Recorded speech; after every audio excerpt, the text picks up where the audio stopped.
எல்லாருமே சொல்றாங்க பிசினஸ் வந்து நம்ம வந்து 2x கொண்டு போகலாம், 5x கொண்டு போகலாம், 10x கொண்டு போகலாம்னு பேசுறாங்க.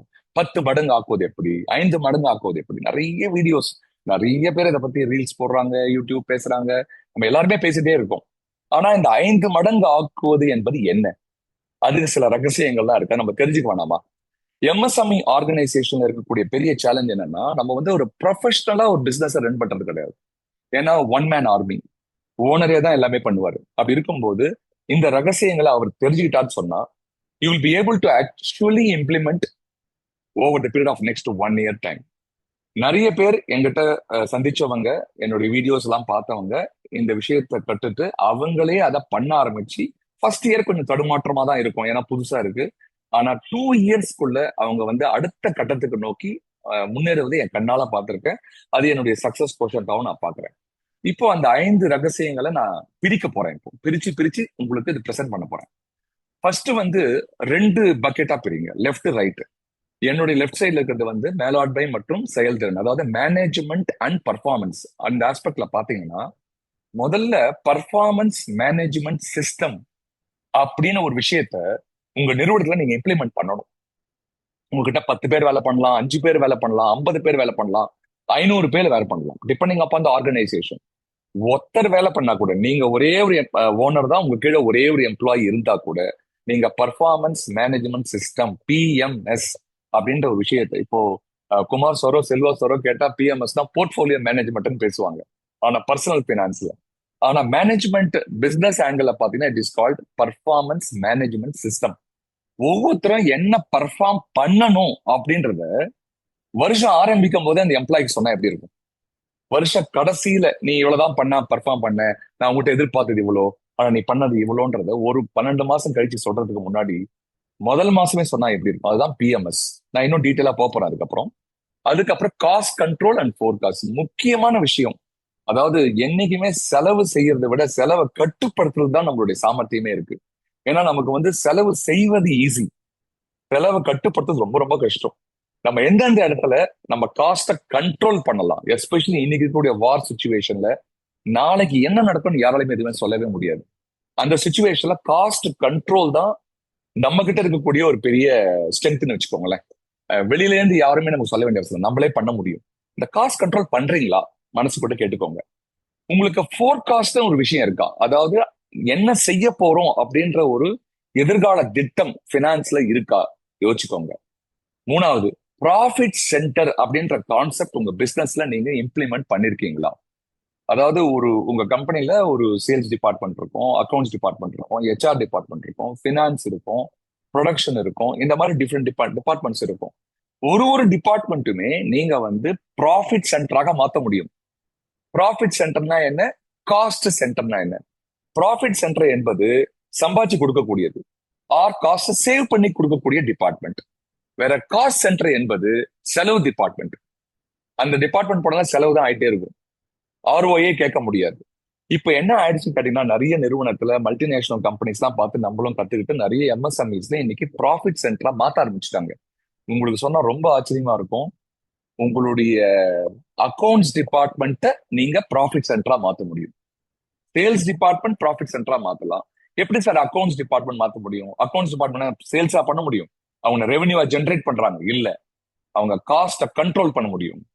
பேமெண்ட் ரிசீவபிள்ஸ ஒழுங்கான டயத்துக்கு ஃபாலோ பண்ணி வாங்க முடியும். சேல்ஸ் டிபார்ட்மெண்ட்ல பண்ணாங்கன்னா அந்த கம்பெனி வந்து ப்ராஃபிட் சென்டராக மாத்த முடியும்.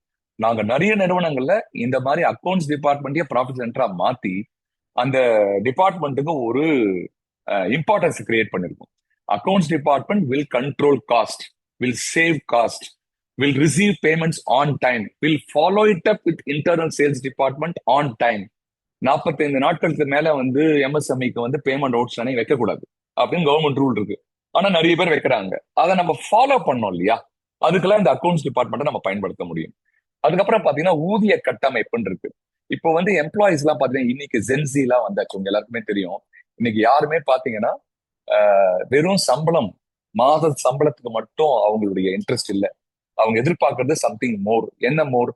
நான் ஆபீஸ்க்கு வர சம்பளம் தரீங்க, நான் நல்லா பர்ஃபார்ம் பண்ண எனக்கு என்ன கொடுப்பீங்கன்னு கேக்குறாங்க. இன்னைக்கு ஜென்சியோட மாடலே கம்ப்ளீட்டா சேஞ்ச் ஆயிடுச்சு. அப்ப நாங்க என்ன சொல்றோம், வேரியபிள் சேலரின்னு ஒண்ணு வைக்க முடியுமா?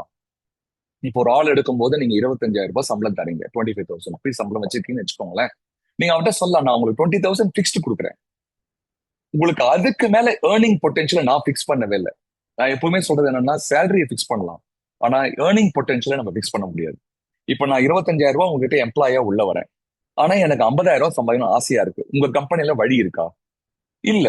ஏன்னா உங்களால 25 மேல கொடுக்க முடியாது அந்த ரோலுக்கு. அப்படின்னா நீங்க சொல்லலாம், நீங்க 50,000 கூட சம்பாதிக்க முடியும், ப்ரொவைடட் நீ இதெல்லாம் பண்ணா உனக்கு எவ்வளவு ஏர்னிங் பொட்டன்ஷியல் இருக்கு.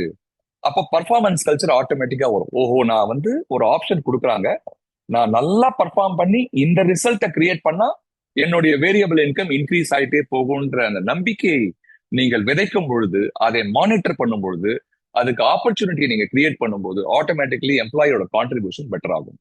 மனித வளம் அப்படின்றது பாத்தீங்கன்னா, ஹியூமன் ரிசோர்ஸ் வேல்யூவை நீங்க இப்போ 1x பர்ஃபார்ம் பண்றாங்க உங்க எம்ப்ளாயினா 1.5x பண்ண வைக்க முடியும்.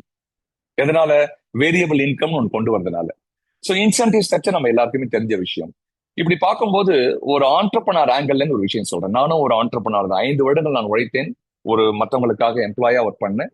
அதுக்கப்புறம் நான் சொந்தமா பிசினஸ் பண்ண ஆரம்பிச்சேன். ஸோ ஒரு ஒரு சிங்கிள் ஆண்டர்பனரா, அதாவது ஒரு சோலோப்ரனரா நம்ம ஆரம்பிக்கும் போது நம்ம என்ன பண்றோம்னா, கடினமா உழைப்போம் சார். நம்ம எல்லாருமே கடினமா உழைப்போம். 1x தான் நம்ம இருப்போம். ஆனா நம்மளுடைய கண்ணாடி கூரை இருக்கு இல்லையா, நம்மளுடைய ஆர்கனைசேஷனோட லிமிட், நமக்குன்னு ஒரு லிமிட் இருக்கு இல்லையா, அது வந்து நிறுவனத்தோட ஓனரோட டிபெண்ட் பண்ணியே தான் அந்த பிசினஸ் இருக்கு. நிறைய நிறுவனங்கள் பாத்தீங்கன்னா அதே டேர்ன் ஓவர்லயே 5 வருஷமா இருப்பாங்க. இப்ப நீங்க 1 கோடி டேர்ன் ஓவர் பண்றீங்க, நீங்க லாஸ்ட் 5 இயர்ஸா என்ன டேர்ன் ஓவர் பண்ணீங்கன்னா, லாஸ்ட் 10 இயர்ஸா 5 இயர்ஸா நான் 80 லேக்ஸ் பண்ணேன், 90 லேக்ஸ் பண்ணேன், 1 crore பண்ணேன், அதுக்கு மேல நான் 2 crores 5 crores தான் நான் யோசிக்கவே முடியல, என்னால பண்ணவே முடியலன்னு நீங்க சொல்றதுக்கு வாய்ப்புகள் இருக்கு. ஏன் இல்ல? ஏன் பண்ண முடியல? உங்க பிசினஸையே பண்ணக்கூடிய இன்னும் சில பேர் எப்படி அவங்களால 2 crores பண்ண முடியுது, அவங்களால எப்படி 5x பண்ண முடியுது, நம்மளால ஏன் பண்ண முடியல அப்படின்னு சொன்னா, நம்ம வந்துட்டு அது ரொம்ப சிம்பிளான லாங்குவேஜ்ல சொல்றதா இருந்தா, உங்க பிசினஸ் உங்ககிட்ட மாட்டிட்டு முடிச்சிட்டு இருக்கு. என்ன அப்படி சொல்றேன்னு நினைக்காதீங்க. நம்ம பிசினஸ் நம்ம கிட்ட மாட்டு முழிச்சிட்டு இருக்கு. நம்ம பிசினஸ் இன்னும் பெட்டரா பண்ண முடியும், நம்ம சில விஷயங்களை மாறுதலுக்கு உட்பட்டால். என்ன மாறுதல் அப்படின்னா, சிஸ்டம் சார்ந்த வளர்ச்சியை கொண்டு வர வேண்டும். உங்கள் நிறுவனம் ஓனர் டிபெண்டா இல்லாம சிஸ்டம் டிபெண்டா மாறும் பொழுது, ப்ராசஸ் டிபெண்டா மாறும் பொழுது இது சாத்தியக்கூறுவாக மாறும். அது எப்படி பண்ணலாம் அப்படின்றத இன்னைக்கு நான் சொல்லக்கூடிய விஷயங்கள். ஒரே நிமிஷம் இருங்க, என்னுடைய ஸ்கிரீன்ல நான் ஒன்று மாத்திக்கிறேன். Just a minute. யா, இந்த 5x வளர்ச்சிக்கான வரைபடம் இது. இது வந்து நான் வந்து 5 பாகங்களா பிரிக்கிறேன். இந்த பிரமிட்ல நீங்க பார்க்கலாம். ஃபர்ஸ்ட் பிரமிட் வந்து கீழேந்து போலாம். நம்ம அடிப்படை எண்ணம் அப்படின்னு நம்ம சொல்லுவோம். அடிப்படை எண்ணம் வந்து முதல்ல நமக்கு என்ன வேணும்? ஆஸ் அன் ஆண்டர்பனர் அப்படின்னா, நான் என்னுடைய பிசினஸ 2 மடங்கு, 3 மடங்கு, 5 மடங்காக வளர்க்க வேண்டும். அதே டேர்ன் ஓவர்லயே வாழ்க்கையை ஓட்ட முடியாது, ஓட்டக்கூடாது அப்படின்ற ஒரு அடிப்படை எண்ணம் நமக்கு வேணும். அதுதான் உந்து சக்தி. நம்மள யாரும் மோட்டிவேட்டது கிடையாது. டெய்லி காலையில வந்து நம்மள வந்து பிசினஸ்க்கு நீ போங்க, ஆபீஸ்க்கு போங்க அப்படின்னு யாராவது மோட்டிவேட் பண்ணுவாங்களா? நம்மளே தான் பண்ணுவோம். இன்னைக்கு இந்த வேலை செய்யணும்ன்றது நமக்கு யார் சொல்லுவாங்க? As a owner nobody. நம்மளே தான் சொல்லிக்கணும். அப்போ நம்ம அடிப்படை எண்ணத்தை முதல்ல கொஞ்சம் ட்வீக் பண்ணிக்கணும். 2வது, வருவாய் வியூகம் அப்படின்னு சொல்லக்கூடிய ரெவென்யூ ஸ்ட்ராட்டஜியை ஃபார்ம் பண்ணணும். 3வது, அதுக்கு செயல்பாட்டு அமைப்புகள், கட்டமைப்புன்னு சொல்லுவோம், ஸ்ட்ரக்சர், அதை கிரியேட் பண்ணணும். அப்புறம் நிதி ஒழுங்கு கொண்டு வரணும், பினான்சியல் டிசிப்ளின் கொண்டு வரணும். அதுக்கப்புறம் திறமையான குழு. நம்மளே பண்ண முடியாது, நம்ம ஒரு அணியை உருவாக்க வேண்டும். இந்த 5 விஷயங்களை நம்ம இப்ப டீப்பா பார்க்க போறோம். அதுக்கு முன்னாடி இதெல்லாம் செய்யணும்னு சொன்னா, ஆஸ் அ ஓனர் சில விஷயங்களை செய்யவே கூடாது. சில விஷயங்களை நீங்க மட்டும்தான் செய்யணும். நீங்க செய்யவே கூடாத விஷயங்கள் என்னன்னா, டெய்லி நீங்க செய்யற வேலை இருக்கு இல்லையா, அது எம்ப்ளாயி செய்யற வேலையா இருந்தா நீங்க செய்யக்கூடாது. If you can put somebody to do the job, why are you doing it? இது ஒரு ஆளை போட்டு அந்த ஆளுக்கு சம்பளம் கொடுத்து என்னால செய்ய முடியும்னா நம்ம எதுக்கு அதை செய்யணும்? அப்ப நம்ம செய்யும் போது என்ன நடக்கும்னு கேட்டீங்கன்னா, உங்களுடைய எனர்ஜி டைம் எல்லாமே அதுலயே கன்சியூம் ஆயிடும். இருக்கிறது 8 hours 12 hours தான் டைம் மேக்ஸிமம்.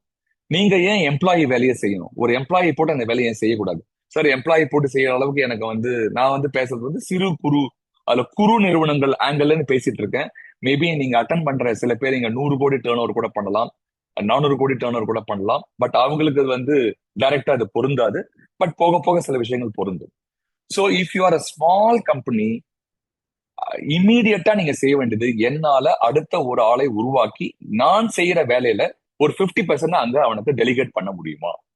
இப்போ ஒரு லார்ஜ் கம்பெனி நீங்க ரன் பண்றீங்கன்னா இந்த ஸ்கிரீன்ல இருக்கக்கூடிய விஷயங்கள் உங்களுக்கு டைரக்டா பொருந்தும். அதாவது ரீடைன்மெண்ட் அப்படின்னு சொல்லக்கூடிய விஷயங்கள் டே டு டே செய்யற வேலைகள். அதுல ஆபரேட்டர், சூப்பர்வைசர் இவங்க எல்லாம் இந்த வேலையை பண்ணிட்டே இருப்பாங்க. Middle management and senior management வந்து இம்ப்ரூவ்மெண்ட் ஒர்க் பண்ணுவாங்க. எல்லோ கலர்ல இருக்கு பாருங்க, அதை பண்ணுவாங்க.